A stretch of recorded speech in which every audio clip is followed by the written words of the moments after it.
Recording in progress. Bisa di Zoom ya materinya.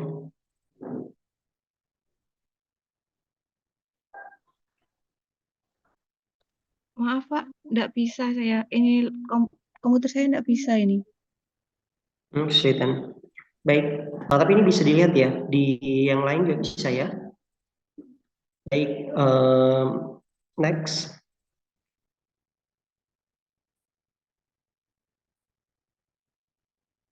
Baik ya. Jadi untuk hari ini, saudara-saudara sekalian, bahasan kita hari ini fokus untuk manajemen prabencana. Tadi kemarin kita sudah selesai bahas terkait kebijakan manajemen bencana. Kemudian untuk bahasan kali ini kita fokus terkait prabencana. Sebagaimana sebelumnya kita sudah bahas 3 siklus utama, mulai dari tahap prabencana, pada saat bencana, dan pasca bencana. Next.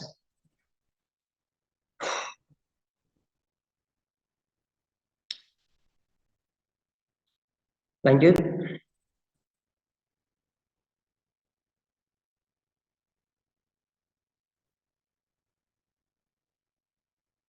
Baik ya, jadi mereview kembali dari materi kita yang sudah kita bahas pada pertemuan sebelumnya terkait definisi manajemen bencana. Supaya kita pahami bahwa manajemen bencana itu tentu dari semua upaya-upaya, semua kegiatan-kegiatan dilakukan yang mana tujuannya untuk bisa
Pak Ahmadi nggak ada ya?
Baik, kita lanjut ya. Lanjut, next.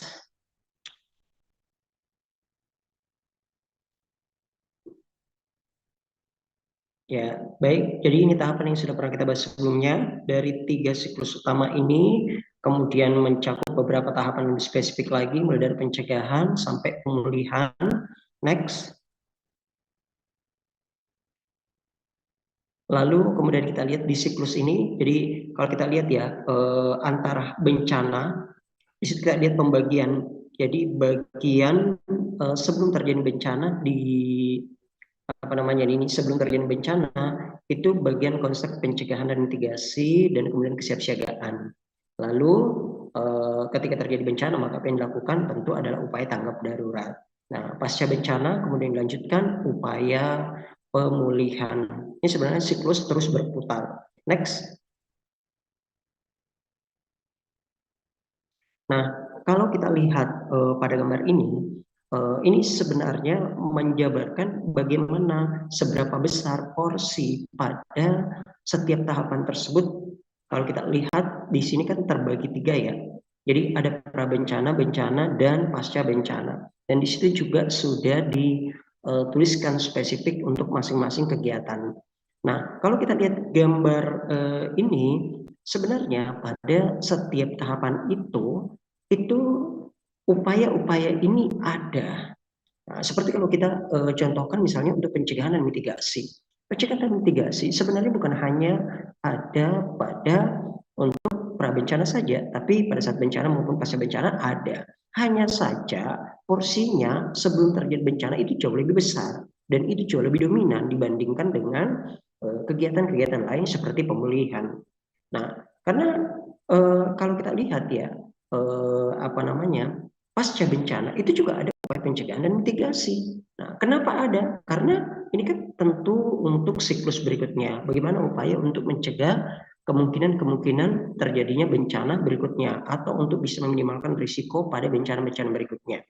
Nah, sehingga porsi pada masing-masing tahapan ini itu berbeda. Nah, begitu juga dengan yang lain, seperti misalnya tanggap darurat. Tanggap darurat itu sebenarnya ada di bagian yang lain, tapi lebih dominan pada saat terjadi bencana. Karena di situ pada tahapan itu memiliki porsi yang cukup besar kemudian dalam penerapannya pada saat terjadi bencana lebih banyak kegiatan tanggap darurat dibandingkan kegiatan yang lain seperti kesiapsiagaan dan yang lainnya.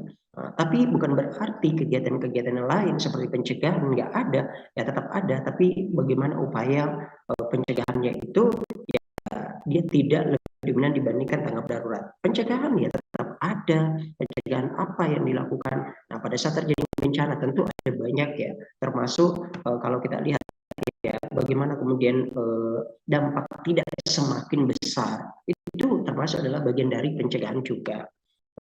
Jadi ini sangat jelas. Di pasca bencana, kalau kita lihat nih, dari semua tahapan ini dan rekonstruksi, rehabilitasi itu memiliki porsi yang jauh lebih besar dibandingkan dengan bagian-bagian yang lain. Jadi di sini sangat jelas sekali kita lihat ya bahwa pasca bencana upaya rekonstruksi itu lebih dominan. Begitupun sebelum terjadi bencana ya tetap dilakukan. Tentu ini adalah merupakan bentuk persiapan bagaimana kesiapan-kesiapan dalam menghadapi bencana-bencana berikutnya. Nah, jadi sangat jelas ya kalau kita lihat dari gambar ini, sangat jelas kalau kita lihat dari gambar ini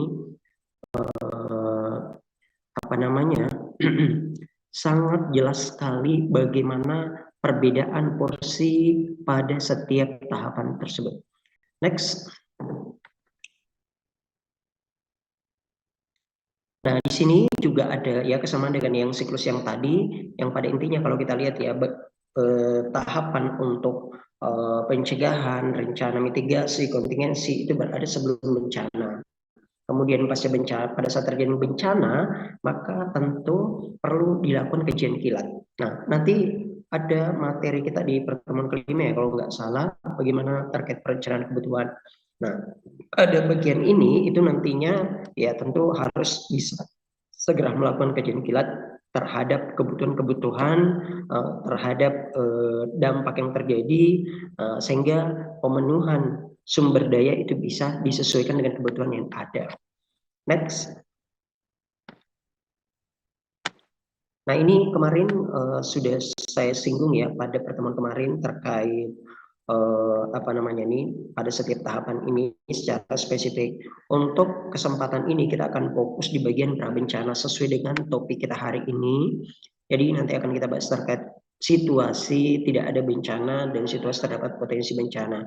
Dan kemudian ini setiap situasi tersebut itu ada upaya-upaya atau kegiatan-kegiatan yang dilakukan. Dan tentu kegiatan-kegiatannya akan berbeda pada situasi yang berbeda karena ya tentu menyesuaikan dengan kondisinya, baik itu karena tidak adanya potensi maupun pada saat terjadinya potensi bencana. Ini akan kita bahas secara spesifik ya. Next. Jadi terbagi dua, situasi tidak terjadi bencana dan situasi terdapat potensi bencana. Next.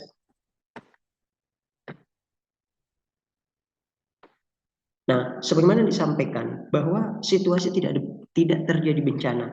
Kalau kita lihat ya bahwa kondisi yang mana memang di wilayah itu nggak ada faktor bahaya, nggak ada kondisi yang menyebabkan masyarakat itu rentan. Jadi nggak ada potensi-potensi terjadinya bencana. Nah, ini definisi untuk situasi tidak terjadi bencana. Apa saja yang dilakukan pada tahapan ini, mulai dari perencanaan, kemudian ada pengurangan risiko, pencegahan, hingga upaya pendidikan dan pelatihan. Nah, ini kita akan bahas satu persatu nantinya ya. Next. Nah, yang pertama terkait perencanaan penanggulangan bencana. Apa saja yang dilakukan pada tahapan perencanaan? Ya, sebagaimana kita pahami bahwa yang namanya kegiatan, yang namanya ini tentu harus ada persiapan, tentu harus ada perencanaan. Tanpa perencanaan yang matang, tentu goals-goals kita, target-target kita akan kesulitan untuk bisa tercapai. Apalagi kita pahami ya pada materi kemarin ada target yang diharapkan pada setiap tahunnya di suatu wilayah dan berharap capaian itu minimal bisa sesuai dengan target yang ditetapkan. Nah, maka dari itu tentu itu tidak terlepas dari kegiatan perencanaan yang dilakukan. Nah, apa saja yang dilakukan? Mulai dari pengenalan dan pengkajian ancaman bencana, melihat potensi bahaya yang ada di sekitar kondisi itu kemudian dilakukan identifikasi. Nah, termasuk kerentanan masyarakat. Kita melihat kondisi masyarakat yang mana ada kaitannya dengan kemungkinan bencana yang dimaksud. Karena kan tentu akan berbeda-beda ya setiap jenis bencana dengan faktor kerentanannya akan berbeda-beda. Seperti kalau kita bahas waktu COVID kemarin, nah itu tentu kerentanannya akan berbeda. Misalnya faktor usia, misalnya usia lansia, kemudian apalagi nih mereka-mereka yang dengan tingkat mobilisasi yang tinggi, kemudian mereka-mereka dengan kepadatan penduduk yang tinggi. Jadi ini akan mempengaruhi terkait bagaimana kerentanan masyarakat. Dan tentu ini disesuaikan dengan bencana-bencana yang lain juga.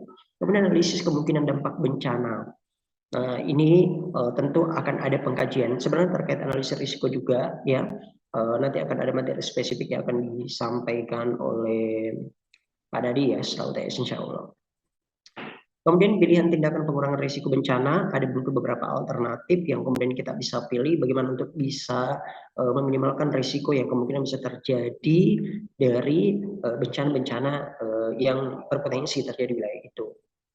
Kemudian penentuan mekanisme kesiapan dan alokasi tugas ya, tentu sangat jelas ya bahwa dalam kegiatan perencanaan tentu harus ada pengorganisasian, ada pembagian tugas masing-masing, job desk-nya gimana. Nah, karena pada saat terjadi bencana itu dibutuhkan tanggap darurat dan bersifat cepat sehingga sangat memerlukan upaya pengorganisasian yang tepat dan kemudian akhirnya mereka itu bisa melaksanakan tugasnya masing-masing sesuai dengan job desk yang sudah diterapkan. Next.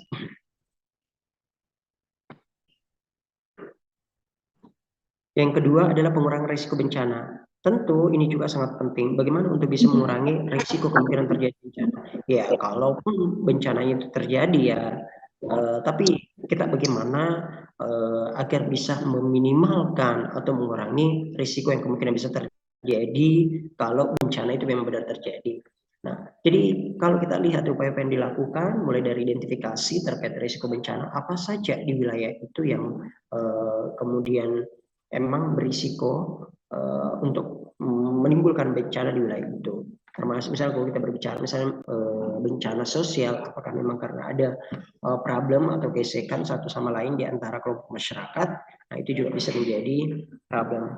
Perencanaan partisipatif, penanggulangan bencana, jadi masyarakat itu harus bagaimana mereka itu bisa aware dan kemudian mereka itu bisa berpartisipasi, mereka bisa berdaya sendiri untuk kemudian ikut aktif dalam upaya penanganan bencana ini. Peningkatan komitmen terhadap pelaku penanggulangan bencana. Nah, karena kalau kita lihat ya siapa aja sih yang kemudian terlibat ya, meskipun sebenarnya kalau kita lihat ya bahasan kita kemarin ada bahasan baik dari Badan Nasional Penanggulangan Bencana atau Badan Penanggulangan Bencana Daerah. Tapi tentu juga ya sebagaimana kita pahami bahwa harus ada sinergi satu sama lain. Nah, maka ya masyarakat pun harus cukup memberikan kontribusi dalam upaya penanganan bencana tersebut sehingga tidak hanya membebankan kepada pihak badan yang sudah ditunjuk. Penerapan upaya fisik, non fisik dan pengaturan penanggulangan bencana, jadi tentu sangat penting sekali bagaimana untuk bisa memanage upaya-upaya atau serangkaian kegiatan yang dilakukan, dan semua ini adalah bagian dalam upaya untuk pengurangan risiko bencana. Sebenarnya akan ada materi spesifik lagi bahasan terkait mitigasi yang tentunya ini juga membahas terkait bagaimana untuk mengurangi risiko kemungkinan terjadi bencana di suatu wilayah. Next. Nah, bagaimana kita pahami bahwa sebenarnya pada tahapan prabencana itu sangat-sangat besar porsinya untuk upaya pencegahan. Nah, saya kira tadi kita sudah lihat deskripsinya, ilustrasinya ya, berdasarkan gambar yang sudah saya paparkan tadi, bahwa pada saat prabencana tentu upaya preventif itu memiliki porsi yang cukup besar. Bagaimana kemudian upaya pencegahan? Tentu mulai dari identifikasi dan pengenalan secara pasti terhadap sumber bahaya. Karena ya pasti berawal dari bencana-bencana tentu harus jelas sumber bahaya dari mana saja. Kemudian adanya pengendalian terhadap penguasaan.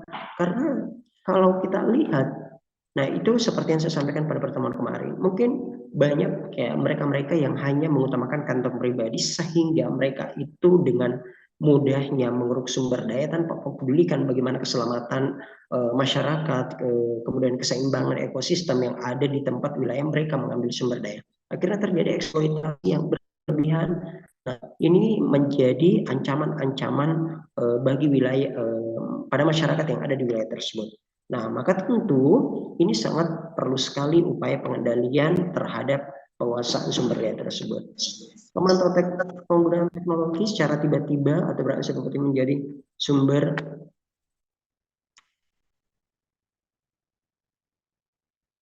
bencana. Jadi pemantauan teknologi yang secara tiba-tiba atau berangsur menjadi sumber ancaman atau bahaya bencana. Jadi kalau kita lihat ya saat ini bahwa sangat erat sekali kaitannya bagaimana kemudian kemungkinan adanya teknologi atau kemungkinan bisa terjadi pesawat yang jatuh, kapal yang tenggelam, dan ini semua adalah berisiko untuk menyebabkan bencana di masyarakat. Maka dari itu sangat penting sekali untuk bisa melakukan mengontrol kemudian pengecekan apakah pesawat itu yang akan digunakan, termasuk pabrik-pabrik yang kemudian memproduksi yang ada di wilayah. Kita masih ingat banget kan bagaimana kondisi yang terjadi di kondisi yang ada yang pernah terjadi di Surabaya, di Sidoarjo, kemudian menyebabkan masalah bagi masyarakat yang ada di sekitar situ. Maka ya tentu ini sangat penting sekali untuk bisa memberikan pemantauan penggunaan teknologi tersebut. Kemudian keempat adalah pengelolaan tata ruang dan lingkungan hidup. Nah, kalau kita lihat ya ini bagaimana pembukaan kawasan yang ada, pembukaan perumahan yang ada di masyarakat itu tidak bisa hanya sekedar dibangun begitu saja tanpa kemudian mempertimbangkan bagaimana peraturan-peraturan yang ada. Nah, maka tentu ini sangat penting sekali harus memperhatikan perizinannya. Jadi para developer ketika mereka akan membangun atau membuka suatu kawasan yang ada di suatu wilayah. Nah, ini sangat penting sekali mereka untuk bisa memperhatikan perizinannya itu. Kalau mungkin sebelumnya menggunakan IMB ya, tapi sekarang ini sudah menggunakan PPG. Ya, aturan terbaru dari Dinas PUPR. Jadi masyarakat harus mempertimbangkan itu, termasuk mereka para developer, sehingga mereka tidak sekedar membuka lahan, karena itu ya risikonya ya, misalnya mereka membuka termasuk bagaimana luas jalannya, karena ini berpengaruh terhadap evakuasi pada saat terjadi bencana. Kalau kita lihat misalnya di pemukiman-pemukiman yang padat penduduk, maka kita lihat ya, ketika terjadi bencana mereka berdesak-desakan dan akhirnya akan kesulitan bagi mereka untuk kemudian dievakuasi, sampai kemudian banyak di antara mereka itu terjebak di lingkungan perumahan. Nah, kemudian kelima adalah penguatan ketahanan sosial masyarakat. Nah, karena kita pahami ya bahwa sebenarnya banyak yang kemungkinan hal-hal yang bisa menyebabkan bencana yang terjadi di suatu wilayah itu. Salah satunya adalah konflik-konflik yang kemungkinan bisa terjadi, adanya gesekan satu sama lain ya di masyarakat ini, kemudian akhirnya bisa melahirkan konflik bahkan antar suku. Dan kita lihat ya faktanya sekarang ini permasalahan bahkan terjadinya perang antar negara yang kemudian ya menyebabkan banyak masalah-masalah di antara hubungan antara suatu negara dengan negara lain. Maka sangat penting banget untuk kemudian menjaga ketahanan sosial di masyarakat, hubungan di antara warga satu dengan warga lainnya. Karena kita lihat ya banyak waktu-waktu konflik-konflik yang terjadi, kita masih sangat-sangat mudah dan teringat dengan kasus-kasus yang pernah terjadi, karena di kasus di Pontianak, di Poso dan sebagainya. Nah, itu semua itu karena berlatar belakang dari bencana. Bahkan ini yang di Papua juga ya, itu ada banyak beredar informasi terkait itu. Nah, itu juga semua adalah adanya gesekan-gesekan sosial di kalangan masyarakat, sehingga tentunya ada berpotensi. Next. Baik, kemudian di pemaduan penanggulangan bencana dalam perencanaan pembangunan. Nah, sebagaimana saya sampaikan tadi bahwa ya tentu tidak sekedar kemudian membangun begitu saja, tapi mereka ini harus mempertimbangkan kondisi geologis, kondisi geografis di mana kawasan mereka yang membangun atau membuka ya lahan baru. Karena ketika mereka kemudian tidak memperhatikan itu dan kemudian menyebabkan risiko, masyarakat yang ada di sana, yang ada di lokasi itu, tentu mereka semua itu ya menjadi objek-objek dan kemudian bisa terjadi bencana. Nah, maka dari itu dengan adanya pemaduan penanggulangan bencana dalam perencanaan pembangunan, apalagi kalau misalnya di wilayah kabupaten kota ya, bagaimana pembangunan wilayah kabupaten kota itu harus bisa selaras dengan upaya penanggulangan bencana yang ada di wilayah tersebut. Next.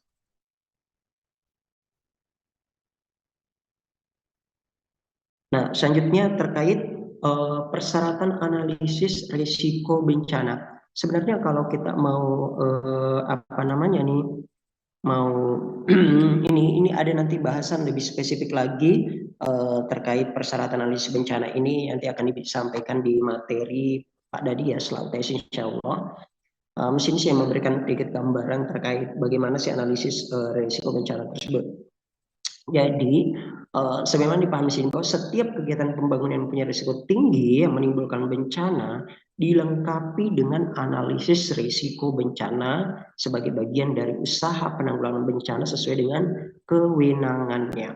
Nah, jadi ini yang saya katakan bahwa tentu mereka harus mengantongi hasil analisanya, tentu mereka harus mengantongi perizinannya ya. Sebenarnya perizinan nggak bakal keluar ya kalau nggak ada hasil perhitungan itu. Nah, perhitungan bagaimana risiko bencana, dan ini ada.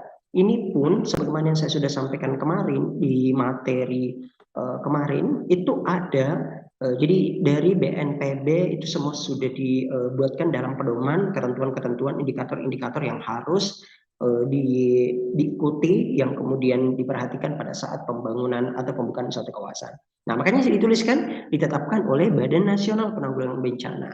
Kemudian pemenuhan syarat analisis risiko bencana ditunjukkan dalam dokumen yang disahkan oleh pejabat pemerintah sesuai dengan peraturan perundang-undangan. Jadi ya tentu mereka tidak hanya sekedar kemudian membuat kebijakan begitu saja, tapi tentu ini tetap sesuai dengan peraturan perundang-undangan yang sudah ditetapkan oleh pemerintah. Next. Baik, jadi kalau kita lihat ya mungkin bahasan kita ini banyak banget ya bahasan terkait bagaimana upaya pembangunan, bagaimana upaya pengaturan tata ruang ya karena memang ini adalah bagian dari upaya pencegahan. Bagian dari upaya pencegahan ya sebelum terjadi bencana hal-hal yang memungkinkan ini menimbulkan risiko terjadi bencana, kita lihat ya bangunan-bangunan yang banyak yang mengalami keruntuhan, banyak yang ambruk pada saat terjadinya bencana. Nah, maka tentu ini sangat penting sekali dalam hal upaya penegakan tata ruang sebagaimana saya sudah sampaikan tadi. Jadi untuk mengurangi risiko bencana mencakup pemberlakuan peraturan tentang tata ruang, standar keselamatan. Jadi mereka-mereka yang bekerja di konstruksi ya mereka itu sangat penting sekali diperhatikan dalam hal K3-nya karena ya banyak kan kita temuin kasus-kasus pada saat pembangunan, pembukaan kawasan dan kemudian akhirnya petugas-petugas yang mengalami kecelakaan pada saat melaksanakan tugasnya. Nah, maka di sini standar keselamatannya harus diperhatikan. Termasuk banyaknya kasus-kasus yang penerapan sanksi terhadap pelanggar. Contoh, misal dari pembangunan itu, mungkin ya mereka tuh ya istilahnya mereka kerjasama kong kali kong misalnya kan. Nah, itu akhirnya apa ya? Ya usah dimenuhi dalam perizinan ini sehingga banyak kemudian kita saksikan adanya bangunan-bangunan yang digusur, adanya wilayah-wilayah pembukaan wilayah yang ditutup. Kenapa? Karena mereka semua ini itu ya melakukan pelanggaran. Nah, ini sangat penting sekali untuk bisa menerapkan sanksi yang bisa membuat efek jerah. Karena ya sebenarnya kalau kita lihat ya fakta kebenaran banyak yang terjadi di negeri kita, problem-problem itu ketika kemudian terjadi pelanggaran ya ada aja upaya-upaya yang dilakukan untuk kemudian melakukan tindakan penyuapan dan akhirnya melahirkan korupsi dan sebagainya akhirnya semua itu bisa dilegalkan. Nah, gimana tidak kemudian akhirnya bisa melahirkan banyak bencana yang terjadi. Nah, karena hal-hal seperti ini semua dilegalkan. Next.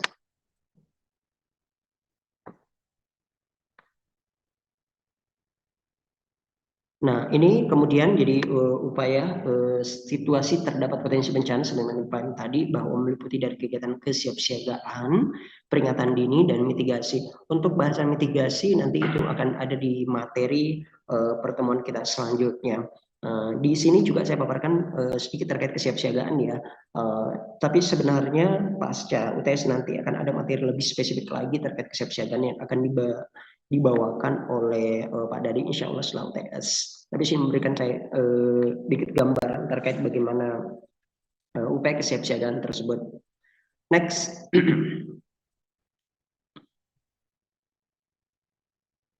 Baik, nah sini saya paparkan terkait kesiapsiagaan bahwa serangkaian kegiatan dilakukan untuk mengantisipasi bencana melalui pengorganisasian serta melalui langkah yang tepat guna.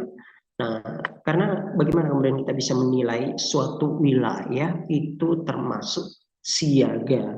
Kan ada tuh desa siaga. Kemarin kalau nggak salah ada namanya nih ya, Destana ya kalau nggak salah ya, desa tangguh bencana. Nah, itu ada beberapa.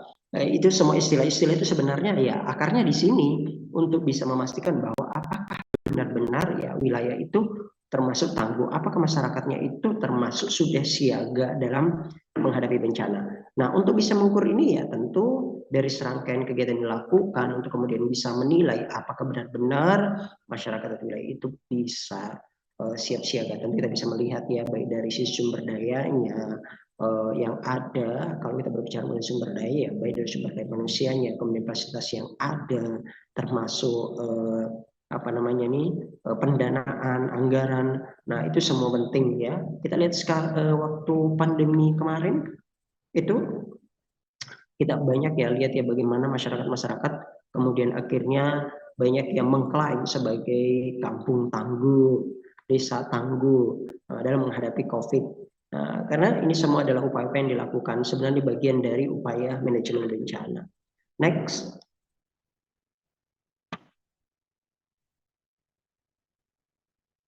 Apa sih arti kesiapsiagaan? Bagaimana kemudian untuk bisa memastikan bahwa ya wilayah itu atau masyarakat itu memang dikatakan siaga.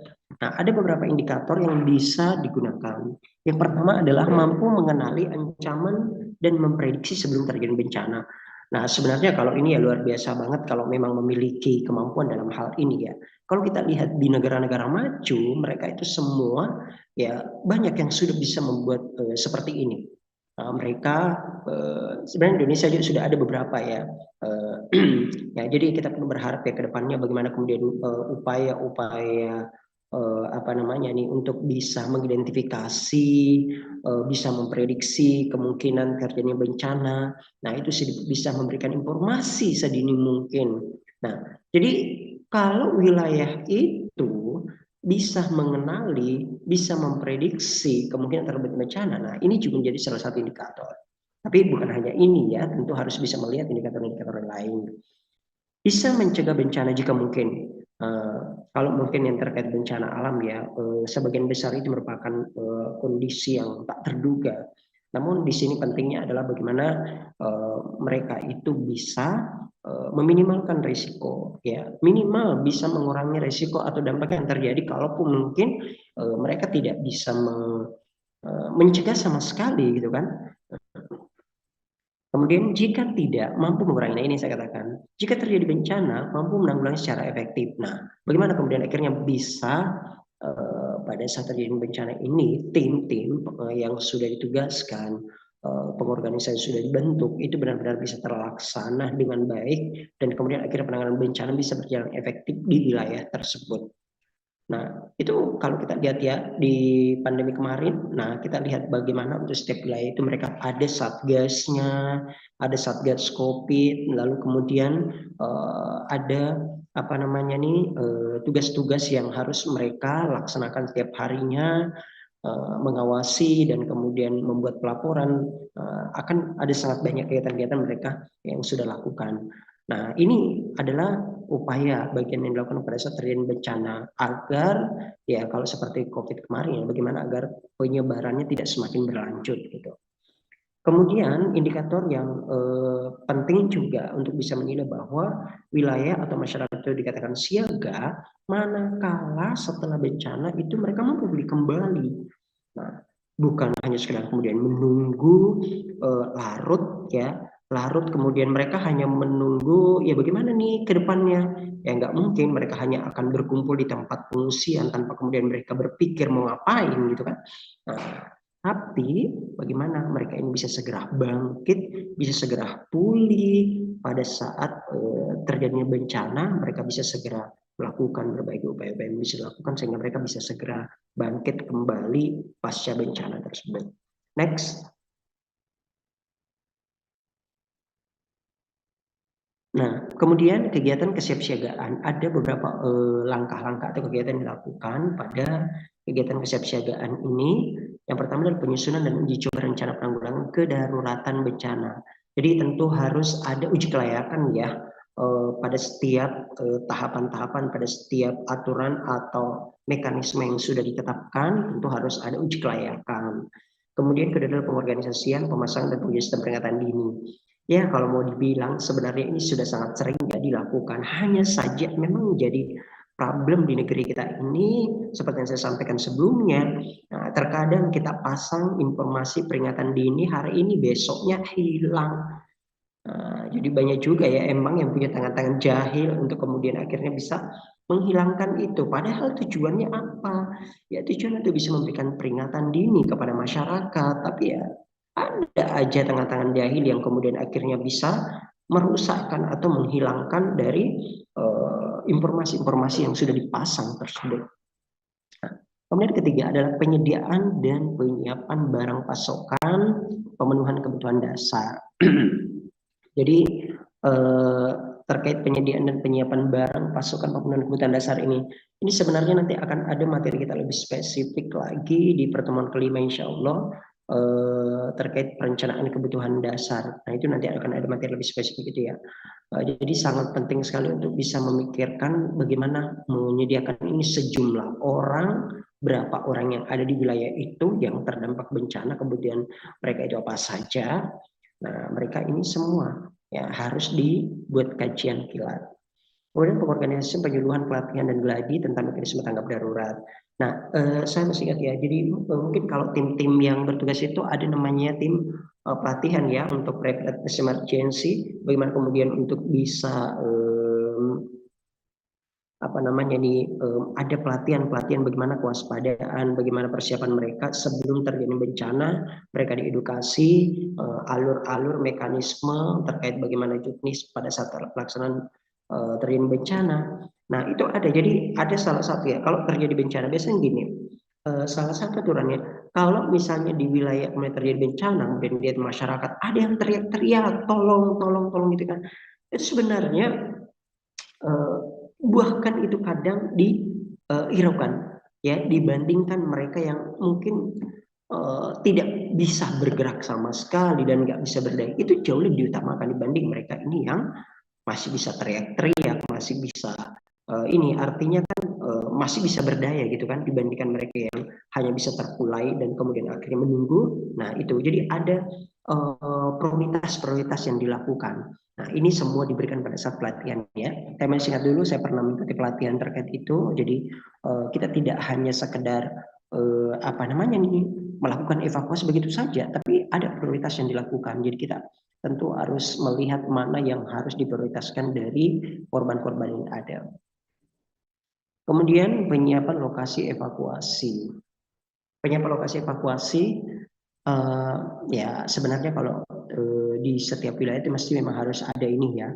Apalagi kalau di kota-kota dengan kepadatan penduduk, kepadatan hunian. Nah ini sebenarnya menjadi salah satu apa namanya nih indikator penilaian suatu kota. Nah, jadi mereka itu harus punya lokasi evakuasi di ya kalau di kota Kediri pasti saudara-saudari pernah melihat ya mungkin atau ada yang pernah ke kota Kediri ya atau mungkin di wilayah masing-masing kan jelas ada jalur evakuasi terus tempat ininya di mana, nah itu semua ada. Kemudian penyusunan data akurat, informasi dan pemutakhiran proses tetap tanggap darurat. Jadi yang seperti ini tetap harus ada update ya karena sebenarnya itu dibuat menyesuaikan dengan kondisi. Tapi terkadang kan kalau misalnya tidak terjadi bencana saat ini, kemudian mungkin tahun berikutnya juga tidak terjadi. Nah, sementara juknis, kemudian peraturan-peraturan yang sudah ditetapkan itu menyesuaikan dengan kondisi yang ada saat ini. Maka ini penting sekali untuk bisa diupdate ya, bisa diupdate termasuk apa data penduduk, siapa yang kemudian ini masyarakat itu kan pasti akan berubah-ubah terus gitu ya, informasi demografinya akan berubah-ubah terus. Nah maka dari itu perlu adanya pemutakhiran atau update informasi. Kemudian penyediaan dan penyiapan bahan, barang, dan peralatan untuk pemenuhan pemulihan prasarana dan sarana. Jadi bukan hanya dari sisi peraturannya saja, bukan hanya dari edukasinya, tapi tentu sumber daya yang digunakan, baik sarana maupun prasarana, itu perlu ada penyediaan sesuai dengan kebutuhan. Next.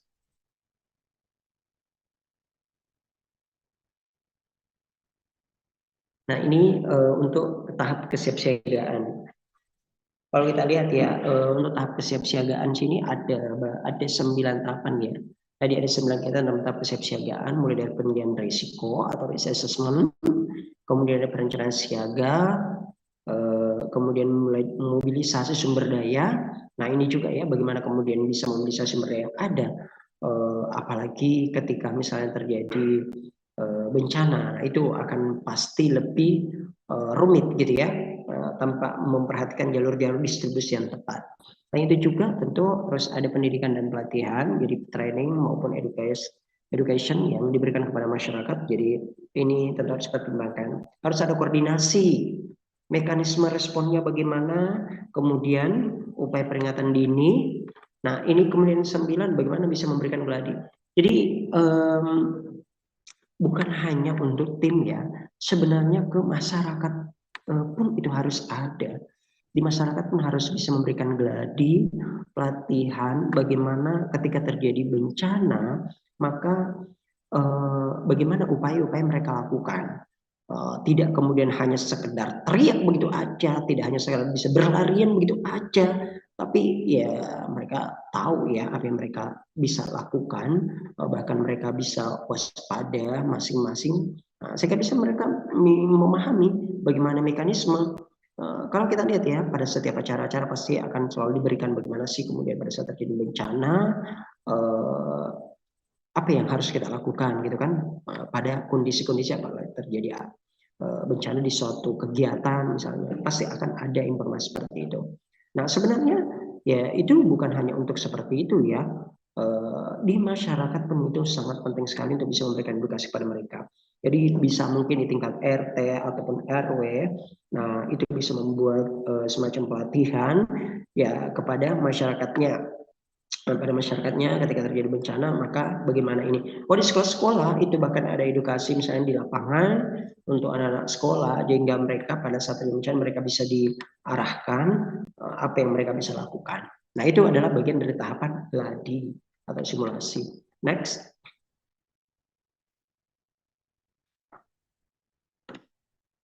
Nah selanjutnya terkait penilaian risiko. Untuk penilaian risiko ini mencakup jadi identifikasi ancaman dan kerentanan, seperti yang kita sudah sampaikan sebelumnya bahwa sebenarnya konsep bencana itu ya ada kesamaan dengan konsep sakit ya. Orang sakit kenapa? Karena adanya keterpaparan oleh agent dan pada saat yang bersamaan kemudian dalam kondisi yang rentan. Nah itu sakit itu terjadi, tapi manakala keduanya ini tidak bertemu ya itu tidak akan terjadi. Ya bagaimana mungkin orang yang rentan lalu kemudian tidak terpapar dia bisa sakit, atau mungkin dia terpapar tapi dia tidak rentan ya itu nggak bisa sakit. Nah ini sebenarnya ada kesamaan juga. Jadi untuk manajemen bencana apa yang dilakukan kita harus bisa mengidentifikasi ancaman. Nah ini kalau kita bisa katakan bahwa sebagai paparan gitu kan ya. Nah, lalu kemudian ada vulnerability atau kerentanan dari masyarakat tersebut. Nah, jadi harus tahu. Kemarin kita sudah bahas ya di pertemuan kedua ya, kalau nggak salah, apa saja faktor-faktor bahaya yang bisa terjadi, lalu kemudian kerentanannya, faktor kerentanannya apa aja. Nah, itu bahasannya. Kemudian kedua adalah analisis risiko bencana, kemudian tentukan tingkat risiko dan buat peta risiko bencana. Nah, jadi di bagian nomor 2 ini saya katakan bahwa akan ada perhitungan khusus pembelajaran yang akan disampaikan oleh Pak Dali terkait bagaimana menganalisa risiko bencana. Jadi tahapan penentuan tingkat risikonya juga berdasarkan itu, lalu setelah itu kemudian dibuat peta untuk risiko bencana. Next.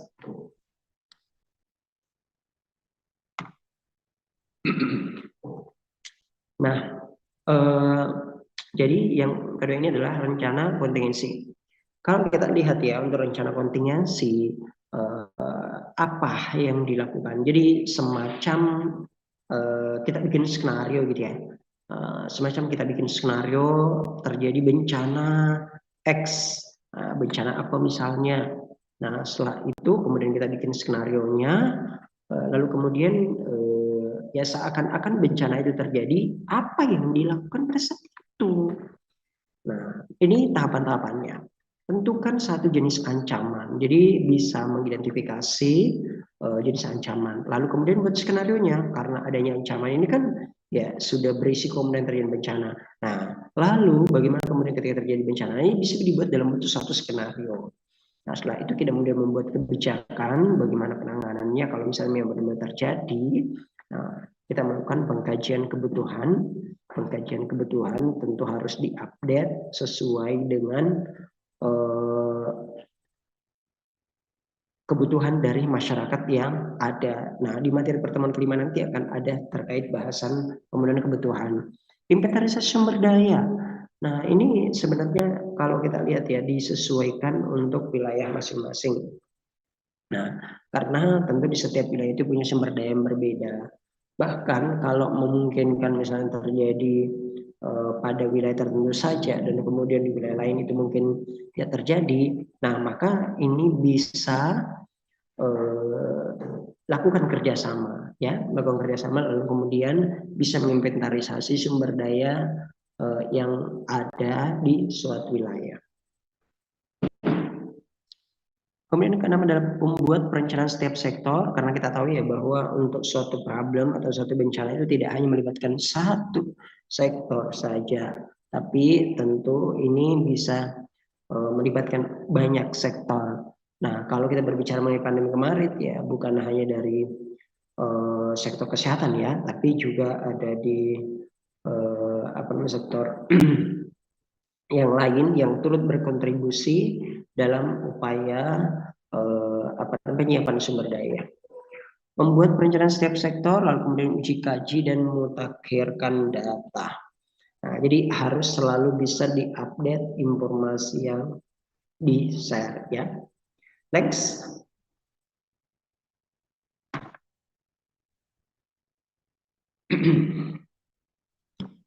Nah,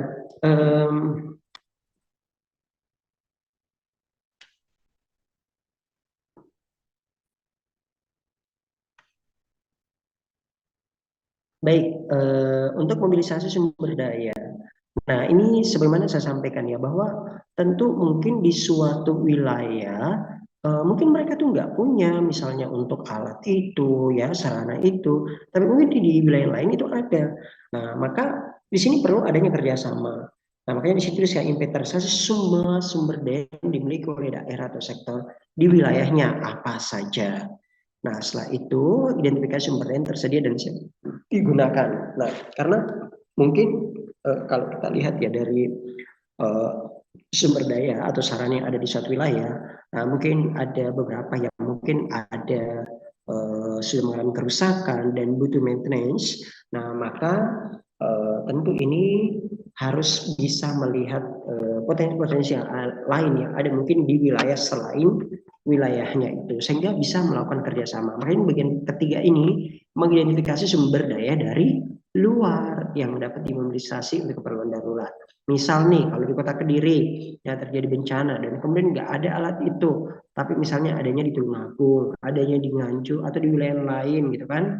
Nah, maka inilah maksudkan ya kita bisa tahu apa saja sumber daya yang ada di masing-masing wilayah sehingga kita bisa memaksimalkan potensinya. Nah, ini termasuk dalam upaya penyatuan ya bagaimana kerjasama dari satuan pelaksanaan, lalu kemudian ada dinas PU, kemudian ada dari TNI maupun PMI yang cukup banyak berkontribusi dalam penanganan bencana. Next.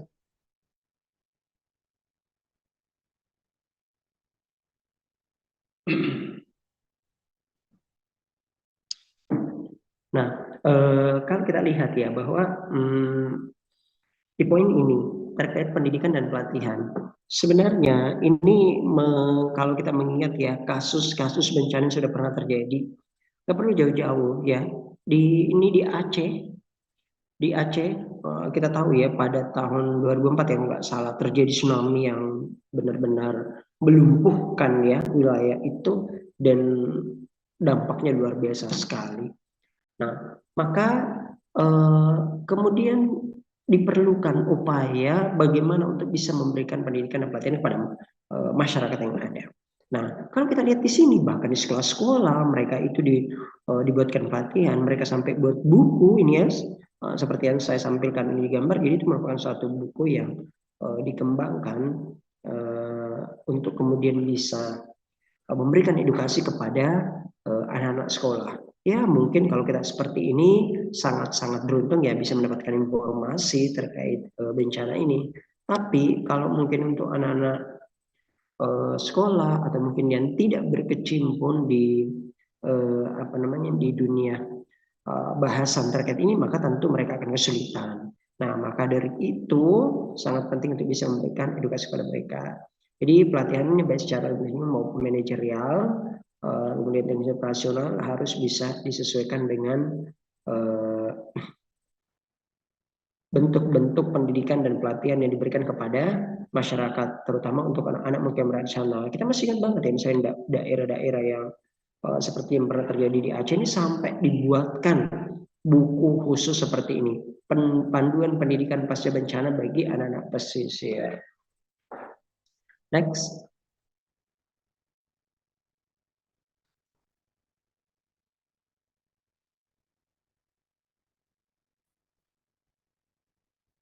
Nah, kemudian pada poin kelima ini adalah koordinasi. Nah, kita pahami bahwa koordinasi satu sama lain itu sangat penting sekali. Sangat penting banget adanya koordinasi baik dari tim SAR, dari pihak kesehatan, dari Dinas PU, dari Dinas Sosial untuk bisa saling bekerja sama. Nah, mungkin dalam pelaksanaannya ya yang turut serta dalam mengevakuasi orang-orang yang terdampak ya, bagaimana dari tim SAR itu memiliki tugas yang cukup besar dalam hal itu. Kemudian dari pihak kesehatan ya bagaimana kita untuk bisa memberikan pelayanan kesehatan pada masyarakat pasca bencana di lokasi evakuasi, di lokasi pengungsian, memberikan pelayanan kesehatan kepada mereka. Banyak sekali yang bisa diberikan kepada mereka, bukan hanya melayani langsung dalam hal penanganan cedera atau kecelakaan-kecelakaan yang mereka alami, tapi ada banyak terkait misalnya edukasi kepada mereka, karena apalagi di pandemi gitu kan, di pandemi itu potensi untuk penularan. Kalau terjadi bencana di masa itu, maka potensi penyebarannya itu akan besar juga, karena mereka mereka berkumpul massa di suatu wilayah, tentu ini berisiko. Nah, maka tetap harus diperhatikan dalam hal itu. Kemudian kesehatan dari masyarakat itu tentu harus diperhatikan apa yang dilakukan. Nah, jadi bisa memberikan pelayanan termasuk mereka-mereka yang mengalami problem kejiwaan. Karena kita tahu ya bahwa pada saat terjadinya bencana, mau tidak mau karena kondisi yang benar-benar tak terduga, bahkan banyak di antara mereka yang kehilangan anggota keluarga, banyak di antara mereka yang kemudian mengalami cedera dan sebagainya. Nah, itu menimbulkan tekanan psikis bagi keluarga mereka yang ditinggalkan. Sehingga di sini pelayanan kesehatan sangat penting sekali diberikan kepada mereka, sehingga mereka di lokasi pengungsian atau di lokasi evakuasi tersebut tetap bisa melaksanakan aktivitas mereka normalnya, meskipun ya tidak bisa disamakan ketika mereka sebelum terjadi bencana. Tapi inilah sangat penting sekali untuk bisa segera bangkit, bisa segera pulih pasca bencana tersebut. Nah, jadi ada bentuk koordinasi, kemudian membuat pertemuan berkala, saling berikan informasi, menyusun terpadu. Ini semua dari semua tim ini bertugas untuk bisa membuat peraturan-peraturan dan mekanisme-mekanisme dalam penanganan bencana. Dan itu harus selalu bisa diupdate informasinya. Baik, next. Nah, kemudian terkait peringatan dini. Terkait peringatan dini, ya sebagaimana kita pahami bahwa tentu ini sangat penting sekali. Sebenarnya ya kalau kita lihat ya saat ini sudah dari pihak BMKG yang memberikan informasi, namun ini memang masih fokus ya untuk bencana alam. Jadi memberikan informasi kepada masyarakat melalui media sosial, kan ada ya, kita bisa update informasi secara rutin bagaimana kemudian kemungkinan terjadinya bencana alam di suatu wilayah. Nah, ini kita semua dapatkan dari situ. Nah, tapi selain itu juga ya bisa dilakukan pemasangan misalnya papan-papan informasi di wilayah-wilayah.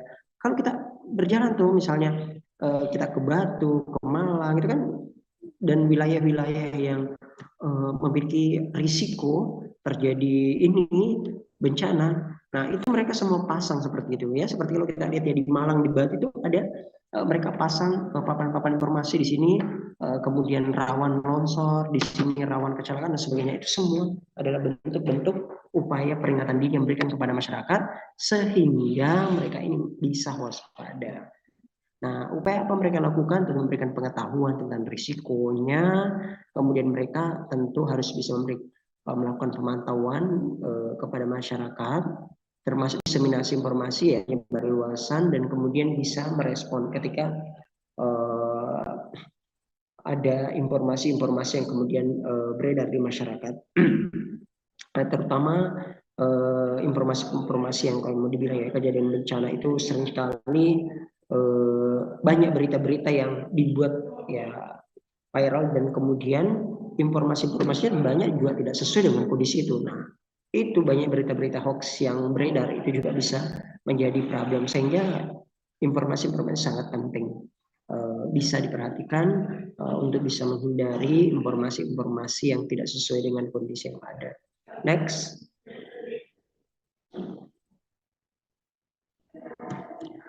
Lalu kemudian bagaimana untuk mekanisme respon? Ini sebenarnya gambaran ya, pada saat terjadi bencana apa saya lakukan. Tentu yang pertama bisa menyiapkan posko. Saya kira sudah tidak asing lagi ya dengan tenda ini, karena setiap terjadi bencana atau bahkan sering ada di kegiatan-kegiatan ini. Jadi memang itu merupakan salah satu. Jadi menyiapkan posko, kemudian menyiapkan tim reaksi cepat. Siap kemudian bertugas untuk bisa menangani ketika terjadi bencana. Kemudian masyarakat-masyarakat yang ikut siapa saja yang masuk ke dalam tim tersebut. Kemudian mempunyai prosedur tetap. Jadi sebagaimana sudah saya sampaikan tadi bahwa ya dari BNPB kemudian membuat pedoman, memberikan indikator-indikator, lalu kemudian diterjemahkan di tingkat kabupaten kota, lalu mereka punya prosedur masing-masing. Kemudian menentukan pimpinan, kemudian melakukan upaya penanganan di luar prosedur rutin yang mungkin bisa dilakukan untuk bisa menangani bencana tersebut, meskipun mungkin di luar dari aturan yang sudah dibuat sebelumnya, karena terkandung juga kondisi yang ada di lapangan. Next.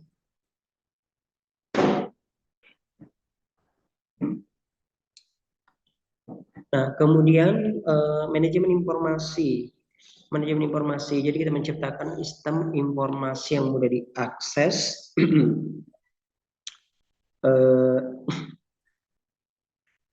Jadi ciptakan sistem informasi yang mudah diakses, dimengerti, dan disebarluaskan. Ini nanti akan ada juga material spesifik ini yang akan dibahas oleh Pak Dadis UTS nanti, bagaimana untuk bisa memberikan informasi. Jadi ada materi khusus terkait manajemen informasi pada saat terjadi bencana. Bagaimana informasi itu harus benar-benar akurat. Jangan menyebarkan berita hoax. Karena banyak sekali kan di media kita baca, baik itu di Facebook, Instagram, dan sebagainya.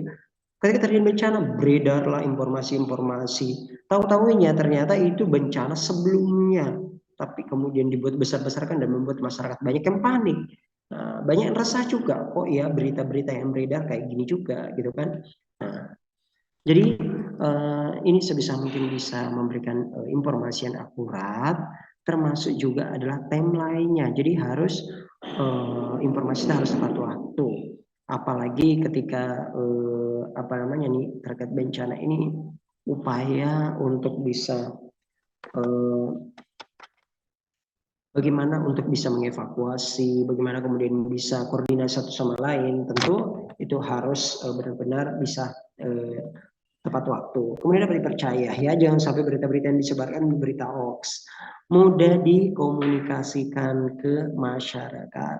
Jadi pedoman-pedoman ini bukan hanya untuk kalangan-kalangan tertentu saja yang kemudian akan menerapkan itu, tapi ya semestinya juga sampai masyarakat tingkat bawah pun itu bisa tahu ya apa saja dari hasil-hasil kebijakan-kebijakan yang sudah ditetapkan di suatu wilayah, sehingga mereka tuh bisa memahami, dan mereka juga bisa lebih aware kalau mereka bisa tahu, dan mereka juga bisa terlibat.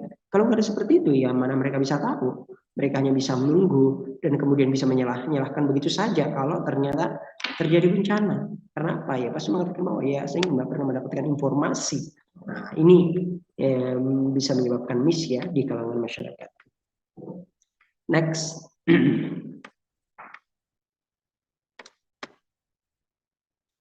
Nah, ini yang saya katakan tadi bahwa penting ya di sekolah-sekolah ketika terjadi bencana itu sebelumnya ya. Jadi penting mereka itu untuk bisa ada kegiatan simulasi gladi. Saya masih ingat banget ya, dulu waktu zaman saya masih kecil ya di SD, terjadi bencana di wilayah saya. Terjadi bencana di wilayah saya, itu ya anak-anak gimana lah, anak-anak SD, anak-anak SD kelas 1, kelas 2 pun terjadi kayak gitu. Mereka cuman bisa panik, mereka cuman bisa histeris, mereka cuma bisa teriak, apalagi anak kecil hanya bisa nangis saja. Nah, jadi gimana?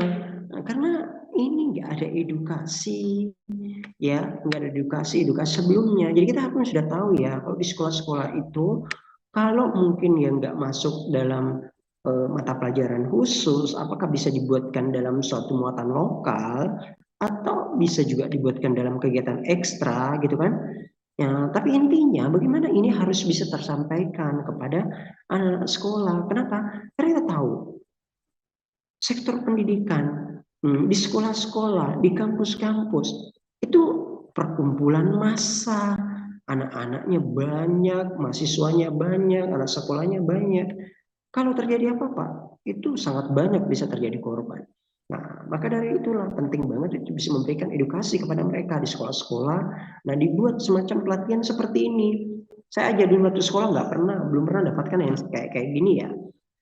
Makanya saya katakan ya, ini terus berkembang dengan melihat perkembangan apa namanya nih, bagaimana untuk bisa memberikan edukasi kepada anak-anak sekolah. Jadi bisa dibuat misalnya nih di lapangan sekolah, lalu kemudian mereka itu apa namanya nih, dibuat di pos-pos gitu kan.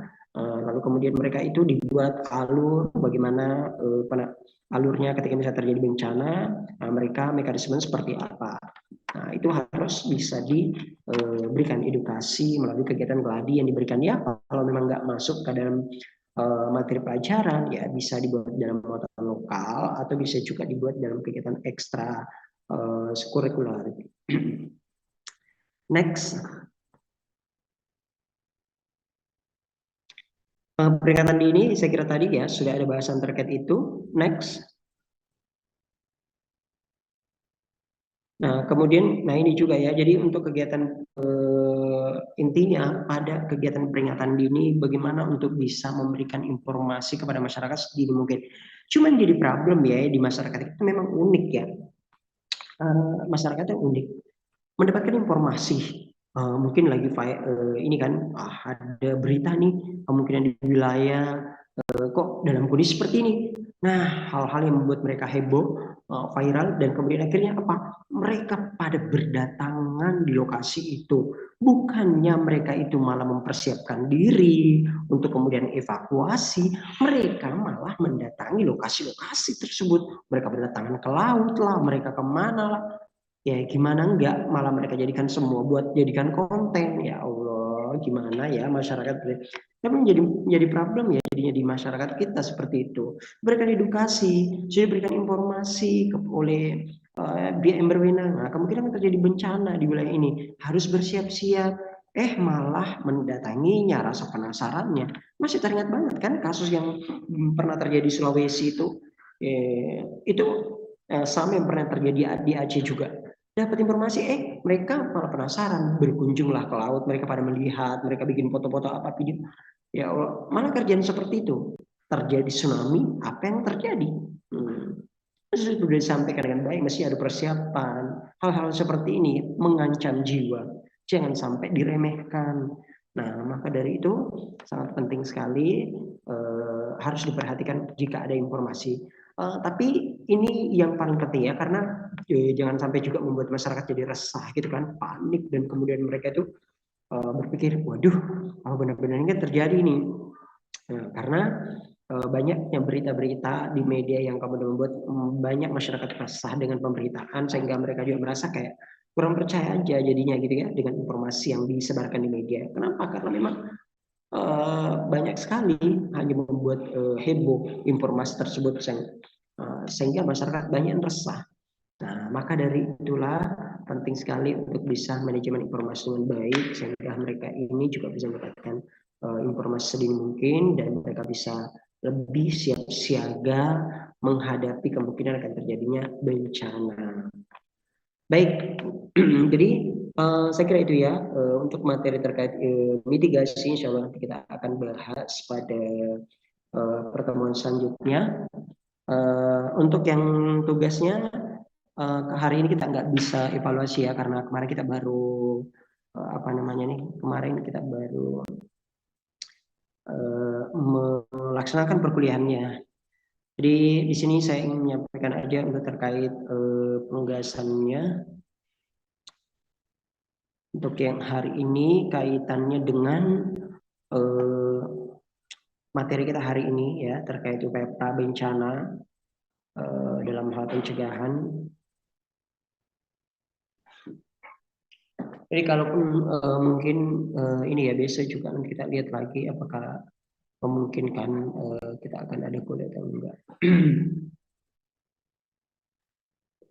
Ini bentar ya, ini masih menunggu untuk pembukaan.